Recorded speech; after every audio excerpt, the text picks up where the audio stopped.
And more breaking news coming in connection to this case. Now, the Delhi's Rohini court has granted 3 days police custody to the 6th accused, Ashutosh Bhardwaj. The police informed the court that Ashutosh is the one who had planted Deepak in this case. He has been charged with Section 120B, which is criminal conspiracy. That's the piece of breaking news coming in on CNN News 18. I'm joined by my colleague Ananya Bhatnagar, who's getting us this piece of breaking news. Ananya, give us the details. Well, remember, Ashman, this is the 6th accused into this particular case. He was arrested today itself and was produced before Rohini court. This was Miss Sania Dalal before whom this particular accused was produced. And in fact, the police sought 5 days of police custody remand in this particular case. The police informed the court that Ashutosh is the one who had planted Deepak into this particular case. He has been charged under 120B, which is the criminal conspiracy under the Indian Penal Code. Apart from that, the police also informed the court that his detailed role has to be established and it has to be ascertained from his CDR location and CCTV footage as to what is his particular role in this particular case, because it has been alleged that he was the one who had planted Deepak into this particular case. He was the one who had given the idea about changing the drivers because the particular person was not having a driving license, who was actually driving this particular car. Apart from that, the police would also be establishing whether he was driving the car or not by ascertaining the CCTV footage into this particular case.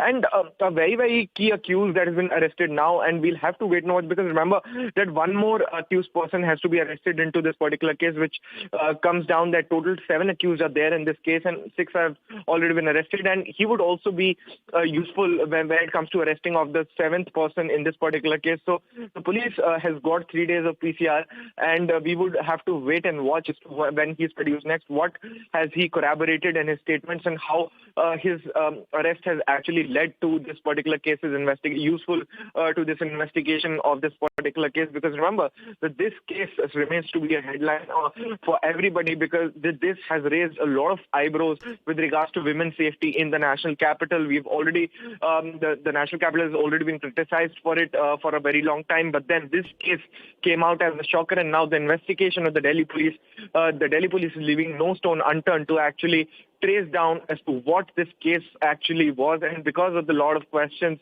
that are still to be unanswered, the Delhi police is leaving no stone unturned and is trying to arrest all of these accused persons. Ashman. Right. And Ananya, given the fact that we are now getting all this evidence where there seems to be tampering of evidence, can a murder case be built around this evidence?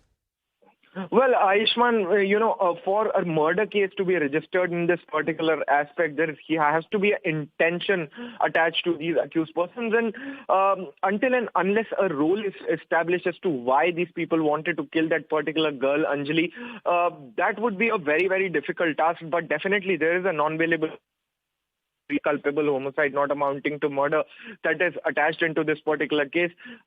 It would be pretty difficult for the police to actually give out a motive to this particular crime that had happened and to establish as to how a murder charge is made against them. Because remember, if we see cases like that of Mr. Shashi Tharoor, where you remember in the Sunanda Pushkar death case, though the police had talked about putting in a murder charge, but then could not do it by the end of it also, because there was no intention or there was no corroborative evidence to show it. Here also it looks pretty difficult here that the police might be including a 302. However, it is a matter of time, and the investigation as how it proceeds, we'll get to know whether or not a 302 is invoked in this particular case. Right. Thank you, Ananya, for getting us that piece of breaking news. So the twists and turns continue in this case.